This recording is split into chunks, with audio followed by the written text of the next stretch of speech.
From Miami Law, I'm Annette Uguez, and this is The Explainer. Even before the new rules, the government had argued that the Flores Settlement did not apply to accompanied children. Welcome to the Miami Law Explainer, the legal affairs podcast where Miami Law's experts lend context and historical relevance to today's headlines. In an end run around the decades-old Flores Settlement that sets limits on how long children could be held in immigration detention and set standards for their care, the Republican administration has issued new rules that would allow the government to detain indefinitely. Today on our show, we have Romy Lehner, the Associate Director of Miami Law's Immigration Clinic. Lehner is a former supervising attorney at Americans for Immigrant Justice, where she represented low-income immigrants and engaged in policy advocacy. Let's go to executive producer Catherine Skip with the interview. Good morning, Romy. Thanks for joining us. Thank you. Thank you for having me. So we're looking at the Flores Settlement, which has been the law of the land since 1997 and has already weathered judicial scrutiny. Can you explain its importance to our listeners? Sure. The Flores Settlement provides basic protections for immigrant children. Most importantly, it provides for prompt release of children from immigration custody to an adult, preferably a parent. And where no adult is available, released to a state-licensed unsecure facility. And the state licensing requirement is important to ensure that facilities meet basic standards for protection of children, including proper nutrition, education, and recreation. And toothbrushes. Very great. So what kind of handicap would you give the possibility that the administration could push back Flores? Well, even before the new rules, the government had argued that the Flores Settlement did not apply to accompanied children. And they tried alternatively to modify the Flores Settlement so that it could detain families together. Those arguments failed before the courts and the courts of appeals. Mm-hmm. The issue is this. Research shows that detention inflicts unnecessary trauma on children, whether or not they are detained with a family member.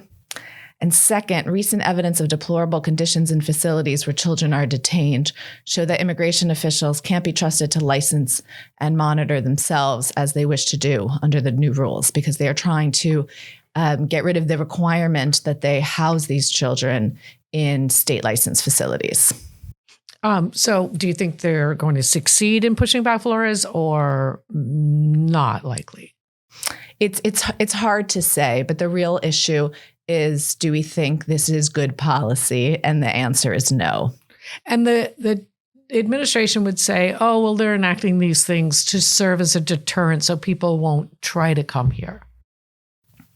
The courts have already said that that is not a sufficient basis for these rules. Okay, good. What are the other big must-watch issues in immigration? Well, I would watch right now the lawsuit over the administration's interim rule barring individuals from applying for asylum in the United States if they didn't apply for asylum in any country that they pass through.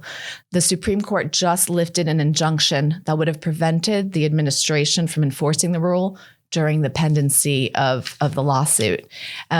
The practical effect of that rule is that most Central Americans and other individuals who seek asylum at the Mexican border, except for Mexican nationals, will lose their right to apply for asylum here.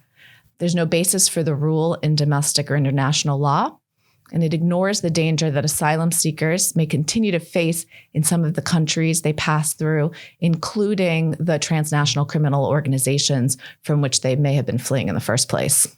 So can you talk about some other ways where the Trump administration has pushed back on previous policies?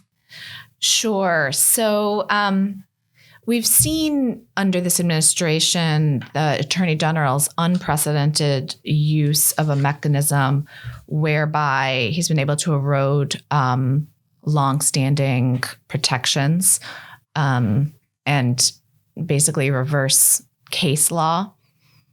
For example, in the case of protections for domestic violence victims fleeing their countries because of abusive spouses or partners, as well as individuals fleeing persecution on account of their family membership.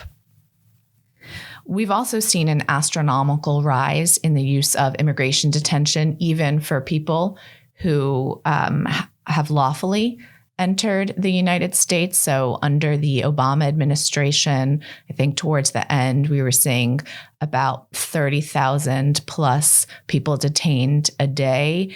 And now we're seeing more than 50,000 individuals detained a day. Mm-hmm. And this is a problem because it makes it very difficult for individuals both to hire an attorney and to represent themselves if they don't have an attorney.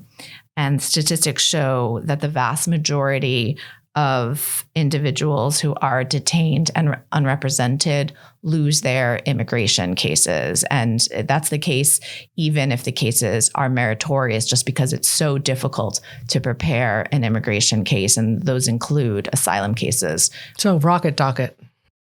Well, that's another issue. So in immigration detention, generally cases move much more quickly.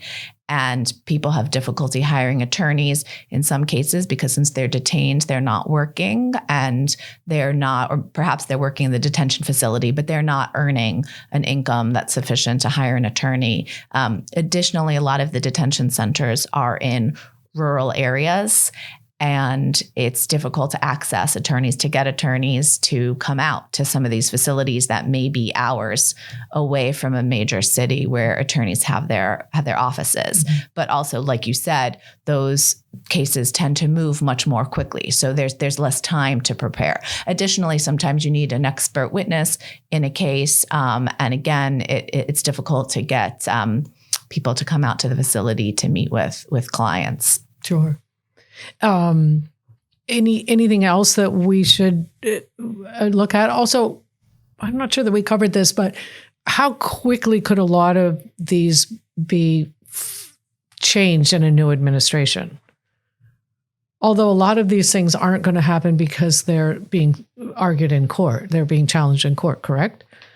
Right. So they're being challenged in court. That's correct. It really depends in terms of how long it could take for these things to change under a new administration. It really depends on the issue. Of course, when it comes to regulations and new administration or rules, a new administration could change course. When it comes to changing case law, in addition to case law that the Attorney General has established, it can be a long process. Mm-hmm. Well, thanks so much for joining us. See you at the border. Thank you. All righty. Thanks for joining us at The Explainer. If you like the show, leave us a 5-star review with your podcast provider and ask your friends to subscribe. You can always drop us a comment at explainer@miami.edu. Our show is engineered and edited by Christopher Alzadi with theme music composed by Ray Kim from the Frost School of Music. I'm your host, Annette Uguez. Today's show was brought to you by Miami Law's Immigration, Asylum, and Citizenship Law Area Focus and the Miami Law Immigration Clinic. For more information, visit law.miami.edu/immigration.